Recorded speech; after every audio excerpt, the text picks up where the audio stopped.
Hey, hello and welcome, rookie card collecting friends. Victor, the rookie card specialist. This video is going to be one of several that's going to contain information about writing a book. If you are wanting to write a book, perhaps you enjoy writing, but I'm going to share with you, I guess, my experiences as I'm going through them, and you can gain some insight and see if there's something you might want to tackle. But it's also something that I want to make my YouTube audience part of the process of me publishing a book. Now, I started writing this book 2 years ago, and things were flowing really, really good. And then I got to about chapter 6. I got done with chapter 6, and I absolutely hit a wall. I could not figure out what to write, and the book sat for a good 6 months without me even touching it. And that's okay to do. They actually recommend that sort of thing when you are writing a book. The gurus teach you that, hey, if you're writing and it's flowing good, but you absolutely hit a wall, they say walk away from it, walk and just um, free yourself from the burden of writing the book, and then come back to it. And when you come back to it, start at chapter 1 and continue going through, and kind of maybe you'll generate some inspiration to keep going. Well, that's definitely was the case. And I ended up getting a really great idea for chapter 7.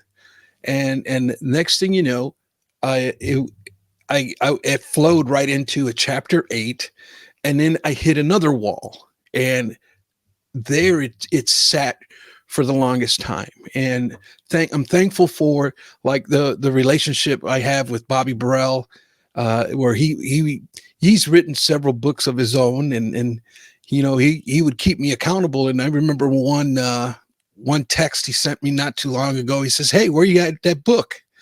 And I kind of explained it to him, and he was like, "Hey, come on, let's get it done," and he kind of like challenged me on getting the book finished. And I was grateful for that, because it did help me snap out of it. But after chapter 8, I had enough. I felt that I can close the book out. But I had a really hard time with the final chapter, as far as bringing all these 8 chapters together for a closing, right? And kind of the next steps. And so I was kind of stuck on that for quite some time.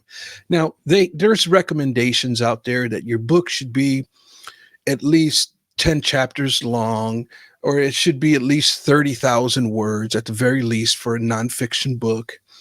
But at the same time, to me, it's one of them things where I don't like to give too much fluff. I like to just deal with, let's just get in there and let's get it done. And so it's one of them things where I also have to know my audience, right? I'm writing basically a story to men, and right, how many men do we know that actually are avid readers?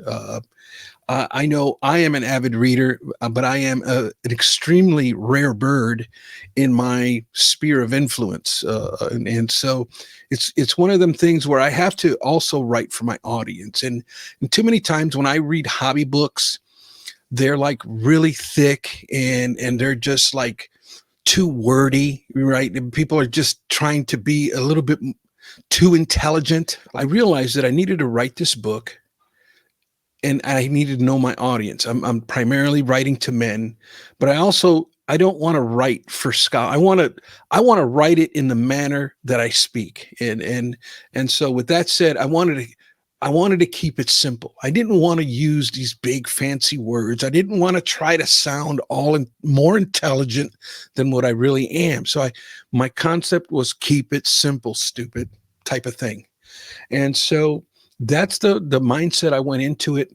So yeah, I hit a wall in chapter 6. After chapter 6, I hit another wall after chapter 8, and it took me a really long time. It took me at least 3 more months to come up with the final chapter to bring it all and close it all up. So now I've got the book completed.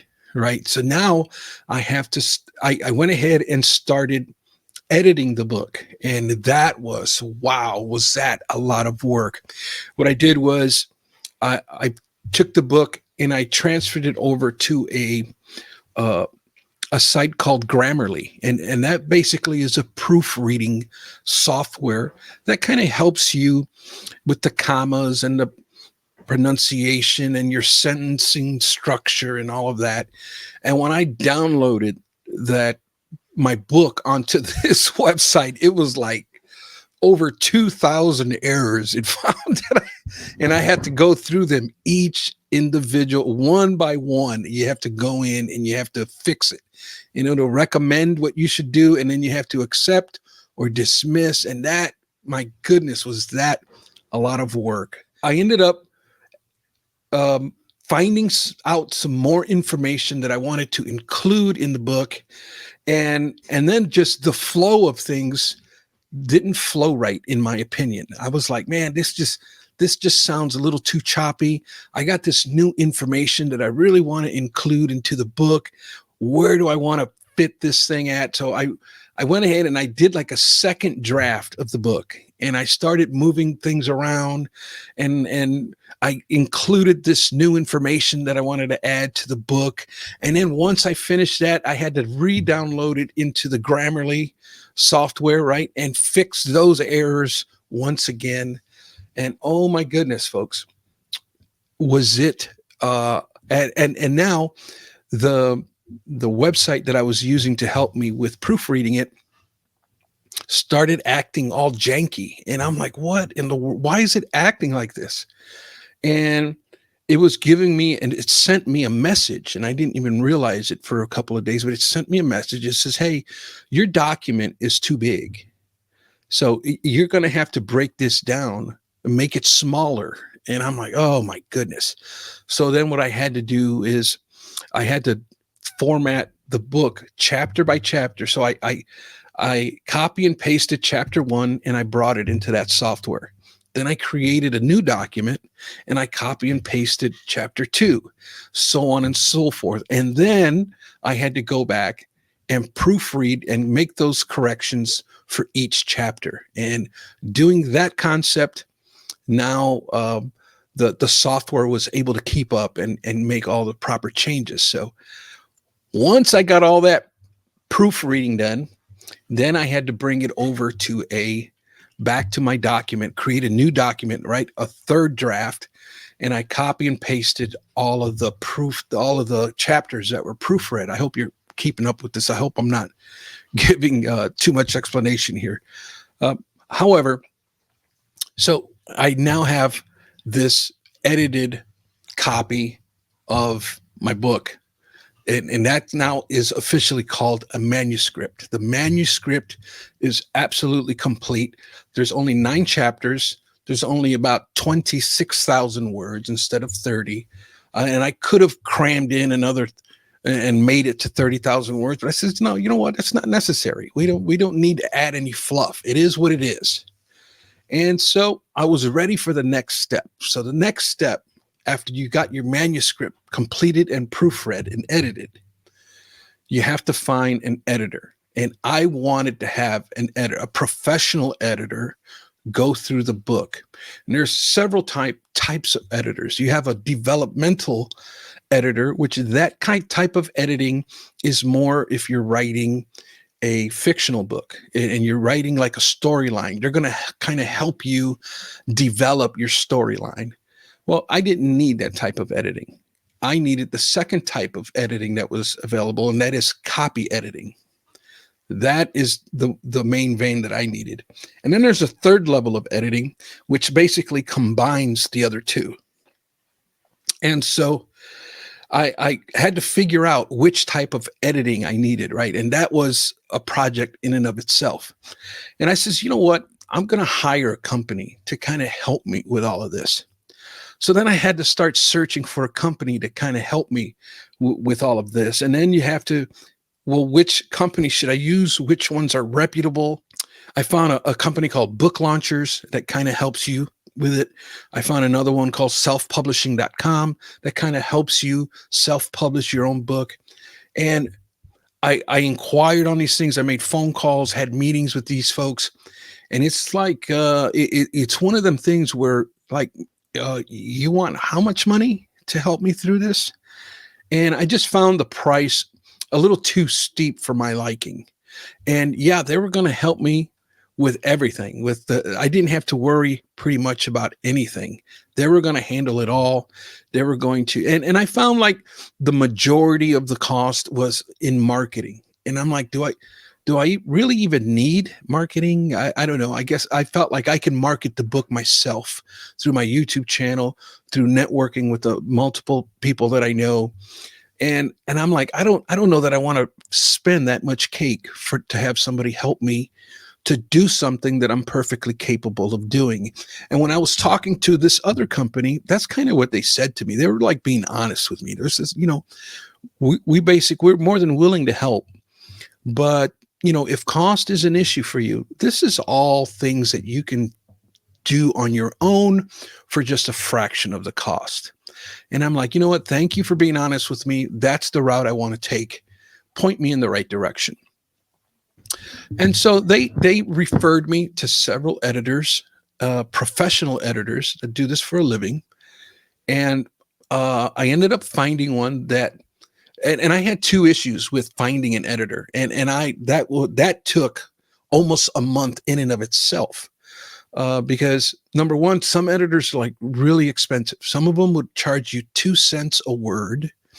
Other ones charged you 10 cents a word. And so the price range was pretty big on that sort of thing. But then you have issues finding somebody that can do one in a good time frame. I would find somebody I thought that I liked, but they're like, okay, but I can't touch your book. I am booked for the next 3 months. And it's like, oh my goodness, are you kidding me? I didn't know that, and that seemed to be the case with like every editor I was talking to. It was either really expensive or I can't touch you for 3 months. And that was problematic until I actually did find somebody, an editor who was able to charge me 2 cents a word, and they were able to get me in a month. In the next so I lined it up. I hired her. I signed a contract, and she gave me dates. And April 15th, I will send her my manuscript, and she's going to edit the book. And that's kind of where we're at with the book. And I wanted to have it published already. I wanted my published date to be the first quarter of 2024. I was shooting for April.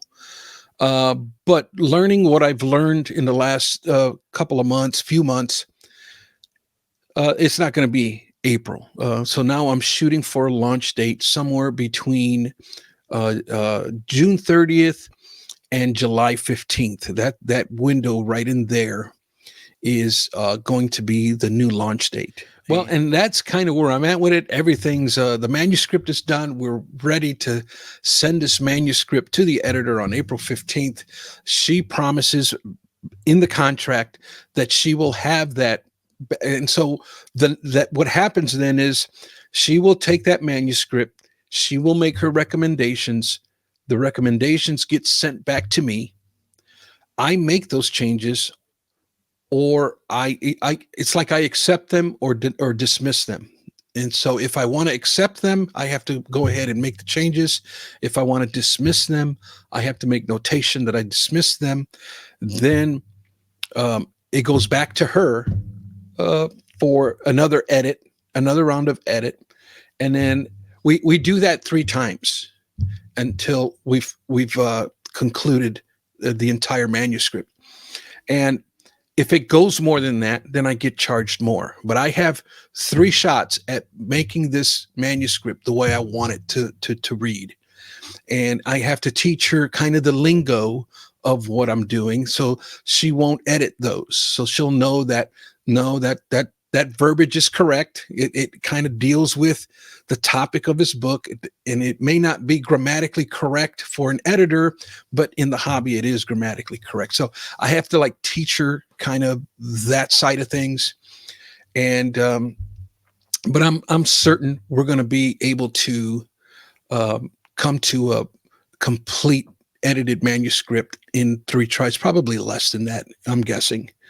And so then after that, it has to go to a formatter, but I'll make another video of that side of it some other time.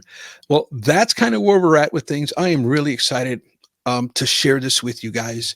I'm really excited to release this book, and that's going to be it for this one.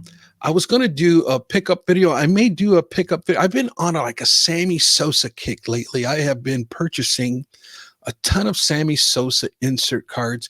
I have, it's something that does interest me, but I haven't bought any in a very long time. And here in the last 2 or 3 weeks, I have gone on a Sammy Sosa kick, and I'm going to probably share those with you next week. So stay tuned for that.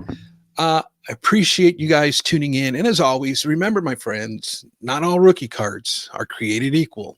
The true Jordan rookie from 1985. Bullshit. Until next time, buenos nachos, muchachos.